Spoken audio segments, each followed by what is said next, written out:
여러분 가정에서 기념하는 것들이 있습니까? 여러분 가정에서 생일 기념하시죠? 생일. 여러분 생일 며칠인지는 아시죠? 그러면 부인의 생일은 아십니까? 그러면 남편의 생일은 언제인지 아십니까? 그러면 결혼 기념일은 아시죠? 결혼 기념일. 목소리가 줄어드는데. 네. 이 보면 우리가 기념하는 것들이 많이 있습니다. 사실은 이 기념일이 있기 때문에 기억을 하는 것입니다. 기념일이 있기 때문에 기념하는 시간. 여러분 생일 파티를 하기 때문에 생일을 기억하는 것입니다. 결혼 기념일을 챙기기 때문에 뭐예요? 결혼 기념일 날짜를 잊어버리지 않습니다. 그런데 결혼 기념일을 안 챙기면 어떻게 됩니까? 잘 몰라요. 잊어버려요. 세월이 지나면 잊어버립니다. 그것을 오늘 말씀은 이야기하고 있습니다. 한 그 유명한 작곡가가 자기 집에 피아노가 있을 것 아닙니까? 자기 집에 피아노가 있는데 그 피아노 위에 이 돌맹이를 하나 올려놨다고 그래요. 그래서 그 작곡가에게 물어봤어요. 왜 이 돌멩이를 피아노 위에 올려놨습니까? 그러자 이 작곡가가 하는 말이 내가 처음부터 이렇게 잘한 것이 아니다라는 것을 기념하려고 그렇습니다. 그런 거예요. 내가 처음부터 이렇게 잘된 게 아니라 나는 이 돌과 같은 존재였다. 전혀 처음에는 이 돌처럼 그냥 버려지는 그런 사람이었는데 하나님께서 나를 이렇게 깎으셔서 여기까지 오게 하신 것을 내가 잊어버리지 않기 위해서 내가 항상 피아노 위에다가 돌멩이 하나를 놔둡니다. 우리는 쉽게 그러잖아요. 내가 좀 성공해서 여기까지 오면 내가 잘나서 그런 줄 알고 그렇게 하거든요. 사람은. 그런데 이 사람은 그러지 않기 위해서 내가 처음부터 잘한 게 아니다. 나는 정말 쓸모없는 이런 돌멩이처럼 되었던 사람이다 라는 것을 기억하려고 이 돌멩이 하나를 피아노 위에 놔뒀다는 겁니다. 이제 오늘 이스라엘 백성들도 어쩌면 이것과 같습니다. 이스라엘 백성들도 마찬가지인데 하나님은 그들이 요단강을 마른 땅처럼 건넜잖아요. 여러분 기억하십니까? 요단강을 마른 땅처럼 건넜어요. 그 사건을 잊어버리지 말도록, 그 사건을 잃어버리지 말도록 12개의 돌을 취해서 그것을 기념에 세우라 이렇게 말씀하십니다. 자, 그렇다면 오늘 우리들도 이 기념비를 세우는 이것을 통해서 오늘 우리가 알아야 될 게 뭘까? 하나님이 주시는 그 은혜의 말씀을 뭘까라는 것을 가지고 오늘 은혜를 나누고자 합니다.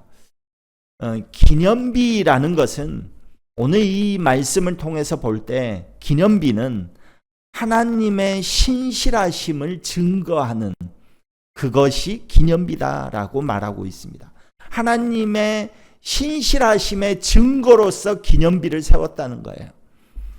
하나님은 이스라엘 백성에게 각 지파에게 한 사람씩 선택해 가지고 돌을 취하라고 하죠. 그리고 기념비를 세우라고 말씀하십니다.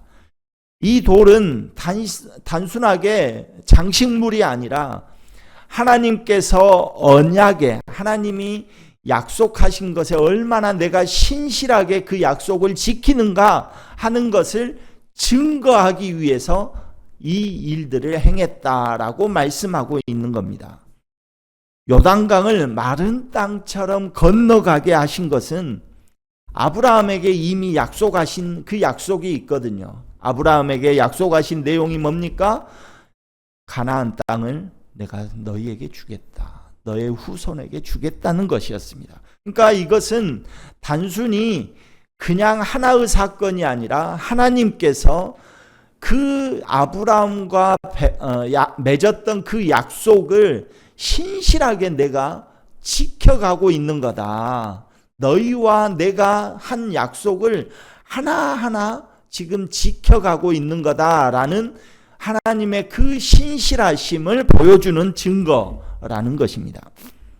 근데 이 돌을 취해서 증거를 삼는 것, 이 장면은 야곱 기억하십니까? 여러분, 야곱? 예, 여러분 어떻게 기억하십니까? 야곱을 보지도 않았는데 많이 들으셨죠? 예. 야곱이 그렇습니다. 야곱은 자기 형에게 미움받아서 도망치죠. 외삼촌 라반의 집으로 도망칩니다. 그 도망칠 때 베델이라는 곳에 이르렀습니다. 그리고 그곳에서 이제 피곤한 몸을 누이고 잠을 잡니다. 그때 그 꿈을 통해서 하늘에서 천사가 땅으로 사다리를 내려서 오르락 내리락 하는 모습을 보게 되죠. 그 모습을 보면서 하나님께서 야곱에게 하신 약속이 있습니다. 그 약속이 뭐냐면 내가 지금 누워있는 그 땅을 내가 너와 너 후손에게 주겠다라는 것이었습니다.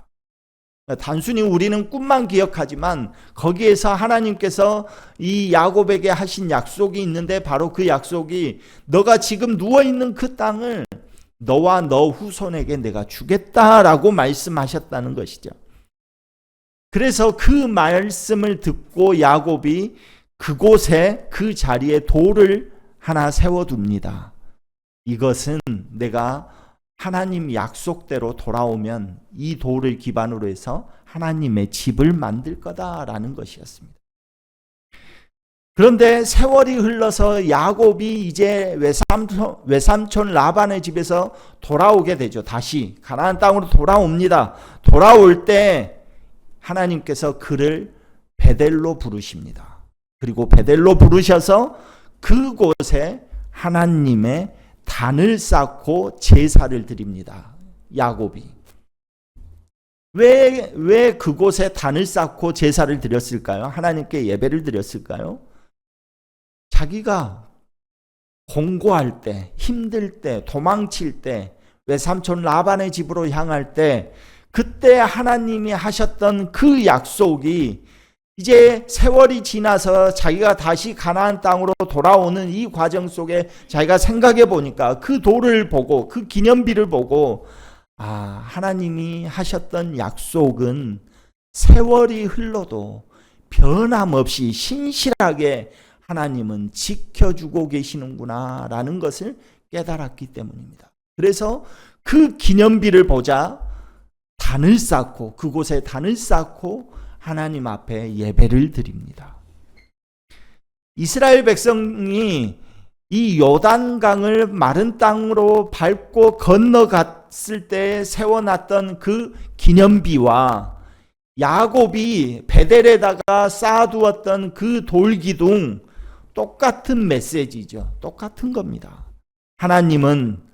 하나님께서 맺은 그 약속은 신실하게 하나님께서 지키신다, 이루신다라는 그 메시지입니다.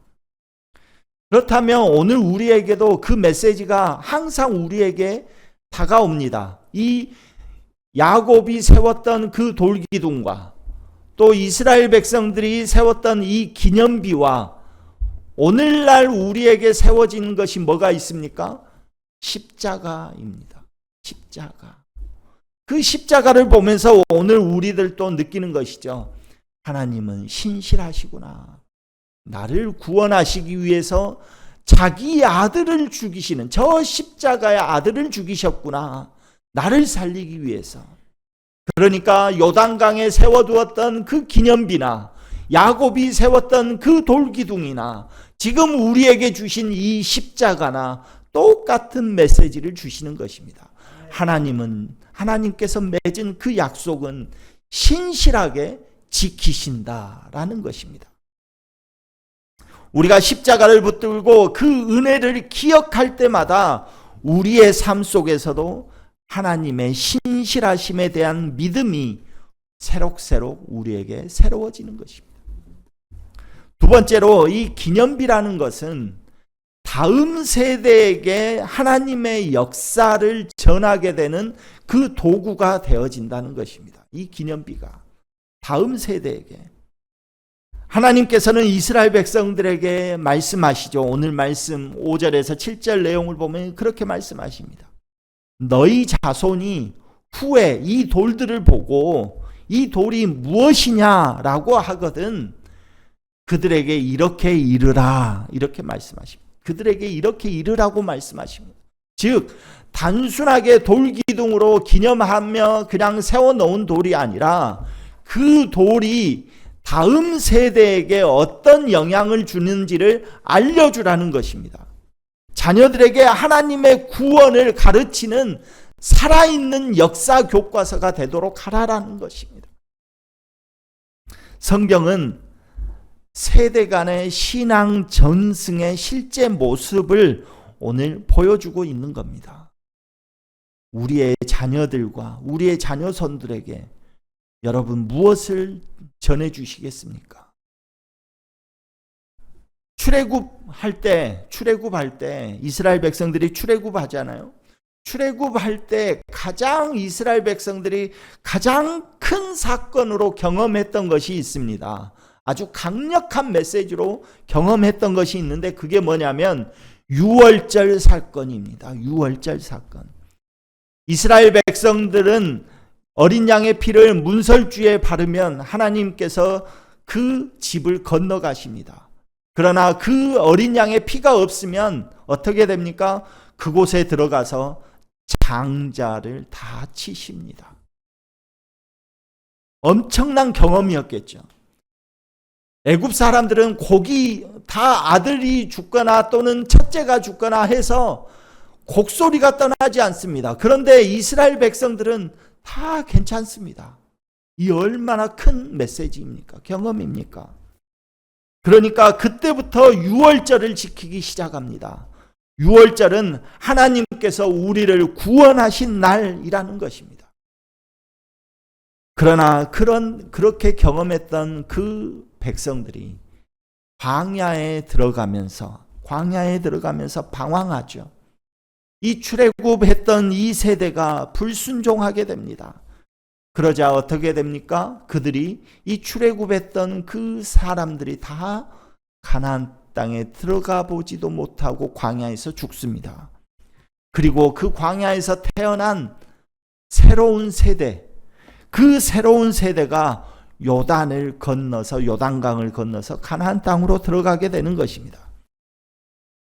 그리고 놀라운 것은 그들이 이 가나안 땅에 들어가 가지고 길갈이라는 곳에 진을 치고 다시 무엇을 지키냐면 유월절을 지킵니다. 유월절을.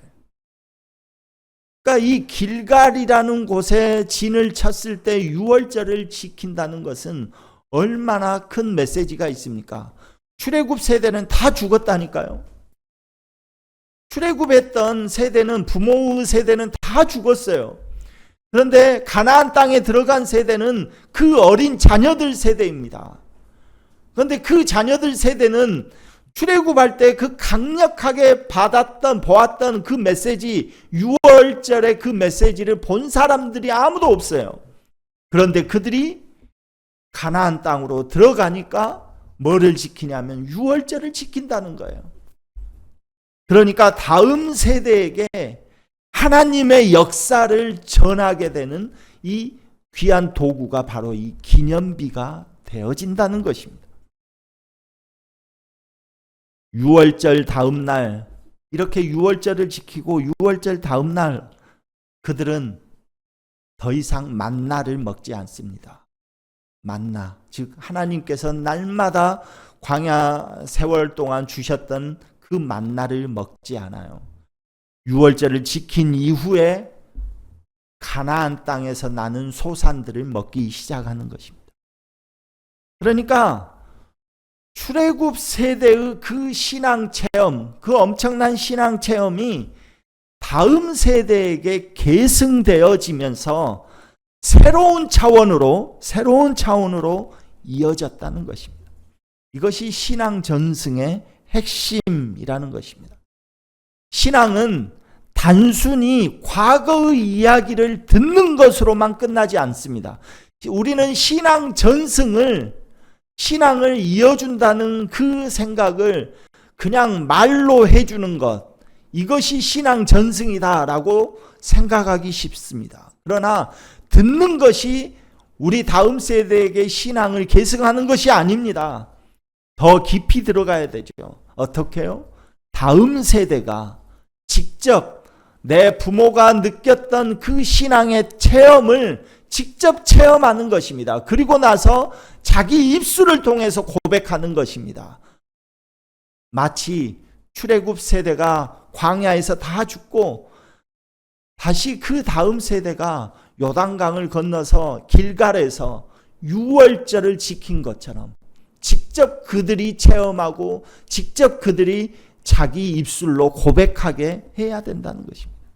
그때 비로소 신앙은 살아 움직이는 유산이 되어지는 것입니다. 오늘 우리 가정과 교회도 마찬가지입니다.